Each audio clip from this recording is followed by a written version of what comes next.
In November of 1960, Bakersfield, California, a small yellow house on Oleander Street, 3 blocks east of the railroad tracks.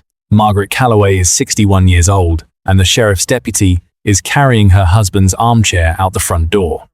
It is a Tuesday morning. The neighbors can see it from their porches. A city truck is parked at the curb with its engine running. 2 men in work clothes load boxes into the back. A deputy in uniform stands on the porch step with a clipboard. He is checking things off. Margaret Calloway is standing in her own front yard in a house dress and her husband's old cardigan, the grey one with the missing button on the 3rd snap, and she is watching them take it all. She does not make a sound. Here is who Margaret Calloway was. She came to Bakersfield from Tulsa, Oklahoma in 1936, 19 years old, in the back of a truck with her mother and 2 younger brothers when the dust took everything the family had east of the Cimarron River. Her father had already gone ahead of them. He was working the oil fields near Taft, sleeping in a tent city with 400 other men from the plains. By the time the truck reached Bakersfield, he had saved $47. That was everything.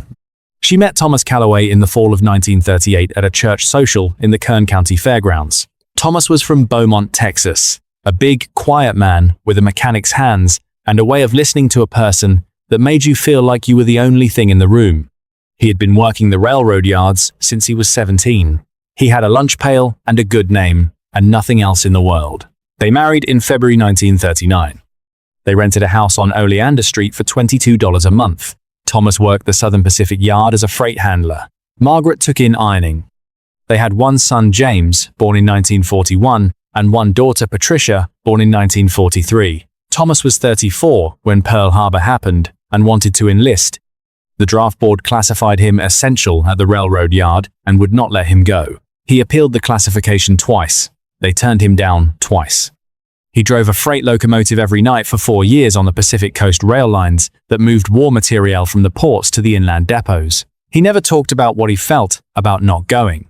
But he gave blood every 6 weeks at the Red Cross station on Chester Avenue without fail. Every 6 weeks without missing once for the entire duration. After the war, he bought the house on Oleander Street.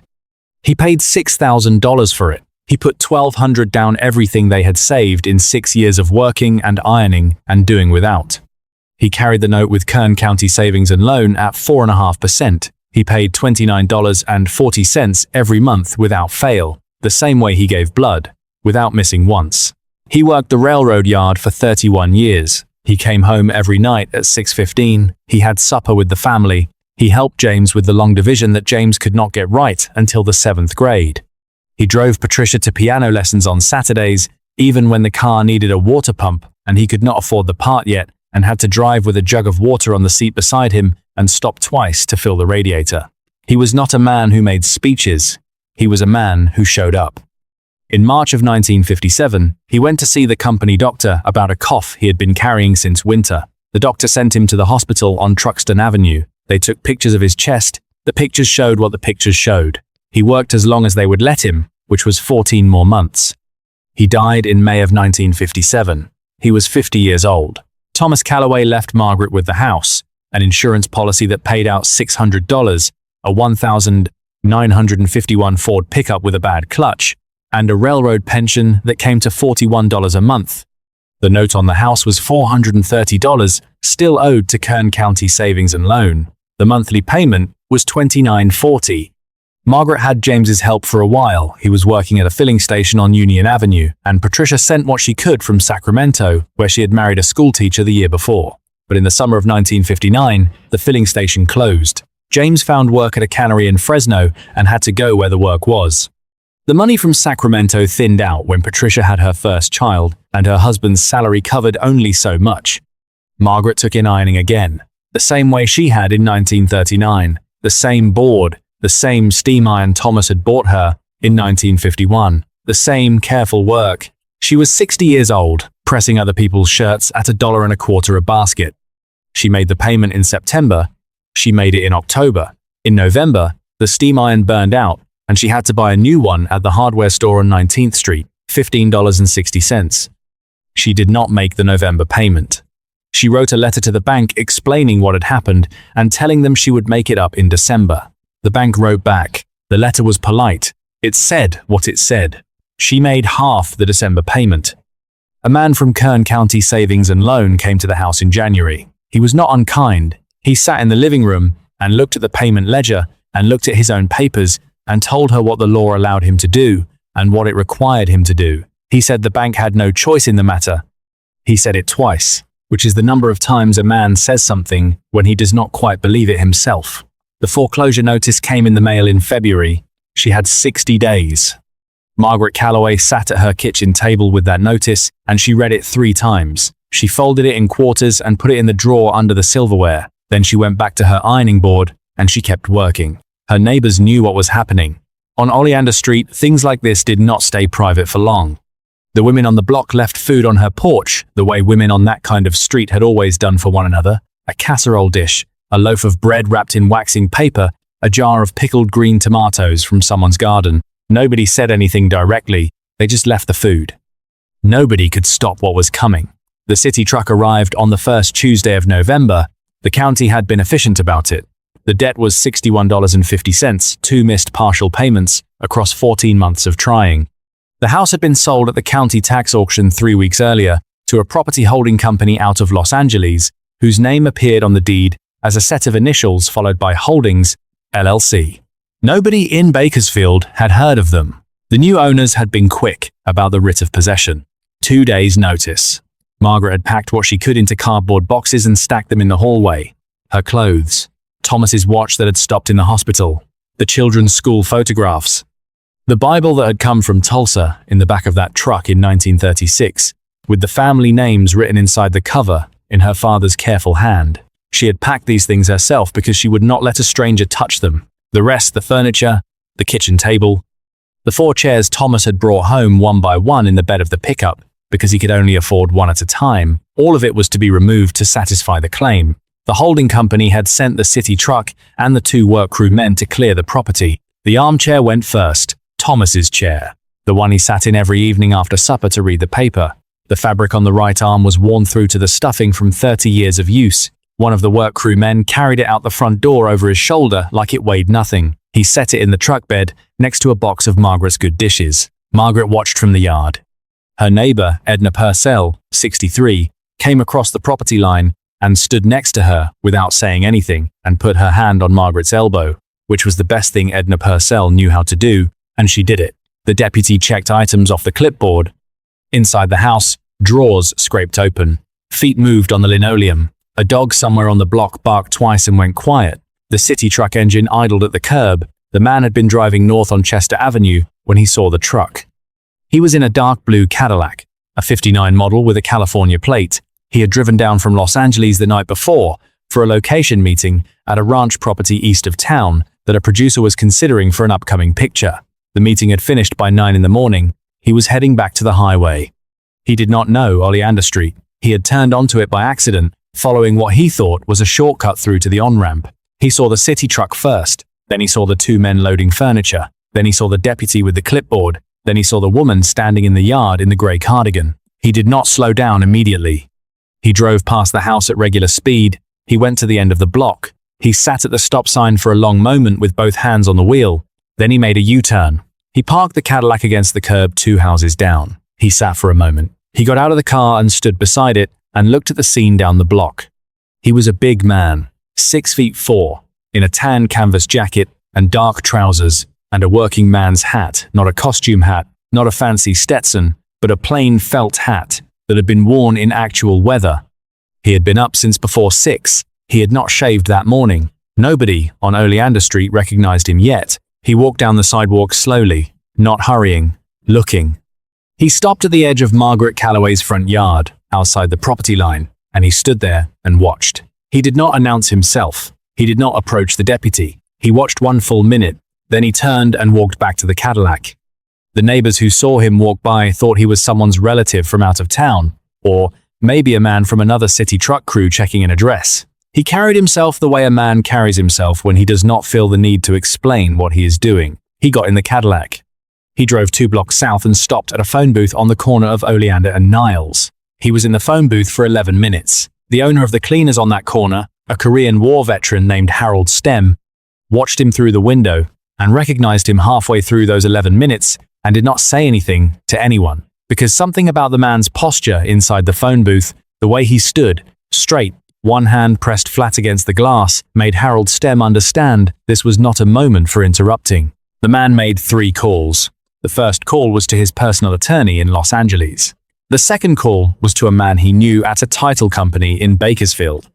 The third call was to a bank officer at California First Bank on Truxtun Avenue, a man whose name the attorney had given him in the 30 seconds between the first and second call. When he came out of the phone booth, he stood on the sidewalk for a moment. He took off his hat and held it in his hands and looked at the sky and put it back on. He drove back to Oleander Street. The truck was still there. The house was more than half emptied now. The kitchen table was in the truck bed. 3 of the 4 chairs were in. The work crew was coming back out with the 4th. The man parked the Cadillac, got out, and walked directly to the deputy on the porch step. He did not raise his voice. He said, "I need 5 minutes." The deputy looked up from his clipboard. He was 26 years old and had been on the job 18 months. He looked at the man in front of him and took a short, involuntary step back, not out of fear, out of the sudden, vertiginous recognition that the face in front of him was a face he had been watching on movie screens since he was 7 years old. The deputy said, "Sir," the man said, again quietly, "5 minutes. I'm not asking you to stop your work, I'm asking you for 5 minutes." The deputy said, "Yes, sir." The man turned to the work crew. "You can set that down," he said, meaning the 4th chair, which one of the men was holding on the porch steps. The man set it down on the porch without question, the way people put things down when a certain kind of voice speaks to them. The man turned to Margaret Calloway, who was still standing in the yard, with Edna Purcell's hand on her elbow. He crossed the yard to her. Up close, she could see the deep lines in his face, the grey at the temples, the way a man looks who has spent decades working outside in the California sun. He was not what she expected. She had not expected anything. She did not know who he was. She was 61 years old, and she did not go to the pictures much. He said, "Ma'am, my name is John. What's yours?" She told him. He said, "Mrs. Calloway, are you current on your note with the bank, or is there other debt on top of the mortgage?" She said, "There is no note anymore. They foreclosed. They already sold it." He said, "Sold to whom?" She said the name on the papers, the initials, and the Holdings, LLC. He nodded once. He said, "When did the sale go through?" She said 3 weeks ago. He looked at the house. He looked at the truck. He looked at the clipboard in the deputy's hand. He said, "Will you give me 1 hour, Mrs. Calloway?" She looked at him. She did not know why a stranger was asking her for an hour, or what he intended to do with it, or who he was. She was standing in her front yard, in her dead husband's cardigan, watching men empty her house. She had nothing to lose by giving a stranger an hour. She said, "All right." He turned to the deputy. "Is there a procedural hold I can request through the county clerk's office to pause this removal pending a title challenge?" The deputy opened his mouth. The man said, "I know there is. I'm asking if you know how to make that call." The deputy said, "I can radio the office." "Do that," the man said. Harold Stem, watching from the cleaners, told his wife about it that evening. He said, "The man stood on that porch step and talked to the deputy for 3 minutes in a voice too low to hear across the street, and when he was done talking, the deputy got on his radio, and 10 minutes later, a sergeant's car came around the corner from Niles Street. The work crew stood in the yard, the city truck idled, the 4th chair stayed on the porch. 2 more cars arrived. A man in a business suit got out of a tan Ford. He had papers in his hand, and he and the man in the canvas jacket stood on the sidewalk and talked, the papers between them, for perhaps 7 minutes. Then the man in the canvas jacket went to the Cadillac and came back with a leather portfolio case, the kind an attorney carries. He had gotten it from the back seat. He was in the Cadillac long enough to write something. Harold Stem could see the movement through the windshield. When he came back out, he had 2 documents in his hand. He handed one to the man in the business suit and kept one himself. Harold Stem told his wife he could not read those papers from across the street and 2 storefronts down. But he watched the man in the business suit read the papers twice and then look up at the man standing in front of him with an expression Harold Stem described as a man who has just been told something he did not believe was possible and now has to decide whether to believe it. The man in the business suit folded the papers. He said something. The man in the canvas jacket said something back, 1 sentence. The man in the business suit nodded and went to his tan Ford and drove away. Then the man in the canvas jacket turned to the deputy and said something. The deputy got back on his radio. The city truck turned off its engine. The work crew sat down on the truck's running board.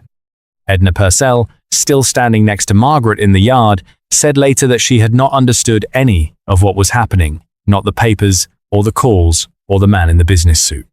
She had understood only this: the truck turned off its engine, and in the sudden silence of that November morning, with the engine gone, she could hear the sparrows in the oleander hedge along the property line, which had been there the whole time, and which she had not heard until that moment. The man came back across the yard to where Margaret Calloway was standing. He said, "The removal is paused pending review. That's the most I can do today." She said, "What does that mean?" He said, "It means your furniture comes back inside for now. It means nobody takes anything else today." She said, "And tomorrow?" He said, "I'm going to buy the property back from the holding company." She was quiet for a moment. He said, "The man you just saw is from a title company. He's confirming the current owner of record. Once I have that confirmed, my attorney will contact the holding company and we will make them an offer." She said, "Mr." He said, "John." She said, "John, I don't understand what you're doing. I don't know who you are. I don't have money. I can't pay you back. I can't pay anybody back. That's why we're standing here." He looked at her for a moment. He said, "Your husband worked the Southern Pacific Railroad for 31 years. She said, "Yes." He said, "Freight handler, maintenance of way, running war material up the coast for 4 years, 1941 to 1945. She did not answer. She was looking at him. He said, "The men who kept the trains running during the war never got a parade. Nobody put them on the newsreel. The factories got the newsreel. The ports got the newsreel. The men driving freight at 2 in the morning on a coastal rail line with no lights because the Navy was worried about Japanese submarines, they just went back to work after the war and nobody said anything about it." He paused. He said, "Your husband paid for this house. He paid for it with 30 years of work and 4 years of that before it, and nobody ever paid him back what that was worth." He put his hat back on. He said, "This isn't charity, Mrs. Calloway. I don't do charity. Consider it a debt that has been overdue for a long time and is now being settled." The holding company in Los Angeles received a call from a Bakersfield attorney that afternoon. The attorney made an offer on behalf of an unnamed buyer for the property at 1147 Oleander Street, Bakersfield, California. The offer was $4,800 full cash, immediate close, no contingencies. The holding company had paid $2,200 at the tax auction. The holding company said yes within 2 hours. The deed transferred on Thursday, November 10th, 1960. On Friday morning, the man from the title company drove to Oleander Street and knocked on Margaret Calloway's door. He had a document with him. He had been asked to deliver it in person. Margaret Calloway opened the door in her husband's grey cardigan. The title man handed her the document. She read it. She read it again. She looked up at him. She said, "This is my name." He said, "Yes, Mom." She said, "This says I own it." He said, "Free and clear. No note, no mortgage, no lien of any kind." She held the paper with both hands. They were shaking. She said, "Who did this?" The title man had been told to say that the buyer wished to remain anonymous. He said that. She said, "I need to know." He said he had been asked not to say. She looked at him for a long time. He was a young man, 24, and he had been doing this job for 18 months and had delivered a lot of documents to a lot of doors. He told his wife that evening that he had never once felt, in all those deliveries, that he was carrying something that weighed as much as what he had just put into that woman's hands. It was Harold Stem who told her 3 days later. He had watched the whole thing from the cleaner's window, and he had recognized the man from the first minute, and he had held it in for 3 days, and on Monday morning, he could not hold it anymore. He walked across the street and knocked on Margaret Calloway's door and told her. She sat down at her kitchen table with her hands in her lap. She did not say anything for a long time. Then she said, "The Duke." Harold Stem said yes. She said it again, quietly, to herself, or to Thomas, or to nobody in particular. She said, "The Duke." Margaret Calloway lived in the house on Oleander Street for 22 more years. She continued taking in ironing until 1965, when Patricia moved back to Bakersfield with her husband and the 2 children. Patricia took a job as a school secretary, and the family helped Margaret with expenses. James came back to Kern County in 1968, married, and settled in a house 6 blocks from Oleander Street. Every Sunday, for the rest of Margaret's life, at least one of her children sat at her kitchen table. Thomas's armchair went back to its place beside the front window. The worn patch on the right arm was never reupholstered. Margaret would not let it be. She died in January of 1982. She was 82 years old. The wheat was not in the ground. This was California, not the Panhandle. But the orange trees in the backyard that Thomas had planted in 1952 were heavy with fruit, the way they always were in January, and the morning she died, the kitchen smelled of them through the window. She kept cracked, even in winter. The house passed to Patricia and James jointly, per the will. They kept it in the family. Patricia's eldest daughter, Susan, moved into the house in 1988 after her divorce, with 2 children of her own. She raised them on Oleander Street, in the same rooms where Patricia had grown up, 4 blocks from the Southern Pacific yard where Thomas Calloway had worked 31 years. Susan's son, Daniel, lives in the house today. He is a mechanic, the same as his great-great-grandfather had been in the years before the railroad. He has 2 daughters of his own. He drives them to school past the Southern Pacific yard every morning. He does not know because Daniel's generation was not told everything. All the details of what happened in November of 1960, he knows the outline. He knows a man stopped. He knows his great-grandmother kept the house. He knows it was the Duke. John Wayne drove back to Los Angeles that Thursday evening, November 10th, the day the deed transferred. He was due on the set of A Picture Times The Comancheros, starting principal photography that month. He arrived at the studio the next morning, on time. He said nothing to the director about where he had been or what he had done. He said nothing to the producer. He said nothing in any interview for the rest of his life about a yellow house on Oleander Street in Bakersfield, or a widow in a grey cardigan, or a city truck with its engine idling at the curb. He was not a man who made speeches. The story came out the way these things come out, slowly, sideways, through a chain of people who had been there. Harold Stem told his wife, who told her sister. The deputy told his sergeant, who told it at a union dinner. The title company man told his wife, who had grown up in Bakersfield and never left, and who lived to be 91 years old, and told the story to every grandchild who would sit still for it. The man from the Los Angeles holding company told it in his own way, the way a man tells a story that bothers him, the way he tells it because he cannot stop turning it over. He had bought that house for $2,200 and sold it for $4,800 and come out ahead on the transaction. And he knew perfectly well that something had happened on Oleander Street that was entirely outside his balance sheet and that no balance sheet would ever account for. He told it for years. The house at 1147 Oleander Street is still standing. The oleander hedge along the south property line, the one Edna Purcell stood beside that November morning, still grows there. Oleander is hard to kill. It has been trimmed back and grown again a dozen times in 60 years. Thomas's orange trees in the backyard were cut down in 1994. When the roots got under the foundation, Patricia cried when they went. Daniel planted new ones in 2011, Meyer lemons, because lemons do better in that part of Kern County now than they did in 1952. Inside the house, in the hallway, there is a framed document on the wall. It is a copy of the deed, dated the 10th of November, 1960. Property conveyed in full to Margaret Ruth Calloway, free and clear of all encumbrances.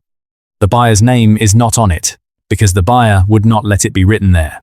What is written, in the small block of text below the legal description, added at the buyer's instruction before the document was delivered, reads only, conveyed in full satisfaction of a debt long owed. Below the framed deed, on the small table underneath, there is a photograph in a wooden frame. It is Margaret Calloway, taken by Patricia sometime in the mid-1960s, sitting in the living room of the house. She is in the chair beside the window, the one with the worn patch on the right arm. She has a cup of tea on the table beside her, and she is looking at something outside the window, and she is smiling at whatever it is, and the afternoon light is on her face. Daniel Calloway passes that photograph every morning when he leaves for work. He does not pause at it. It has been on that wall his whole life, and it is part of the air of the house, the way the smell of the orange trees used to be. But sometimes, on the mornings when he is a little slow, when the girls are taking their time getting their things together and he is standing in the hallway waiting, he looks at his great-grandmother in that photograph, and he sees the worn patch on the chair and the afternoon light on her face. And he knows, because he has always known it in the way you know the things that happened before you were born, but that made the world you live in, that there is a reason the house is there, that there is a reason he grew up in those rooms and drove past that rail yard every morning and had somewhere to bring his own daughters home to. One morning in November, a city truck, an engine that idled and then went quiet, a man who turned around. Every morning the light comes through the front window of the house at 1147 Oleander Street and falls across the frame deed on the hallway wall. It moves across the text, across the words "times free and clear," across the line that says "times a debt long owed," and then it moves on past the window and out into the yard where the oleander is growing, the way it always grows, the way it has grown through every November since the day Thomas Calloway brought Margaret to that street with nothing but a lunch pail and a good name and the intention to stay. The deed is still there. The light still comes. The house is still a Calloway house. If this story reached you, pass it on. Share it with a veteran in your life, or with someone who needs to remember that a single person turning around can change what 60 years looks like. There are more stories like this one. Subscribe, and they'll find you.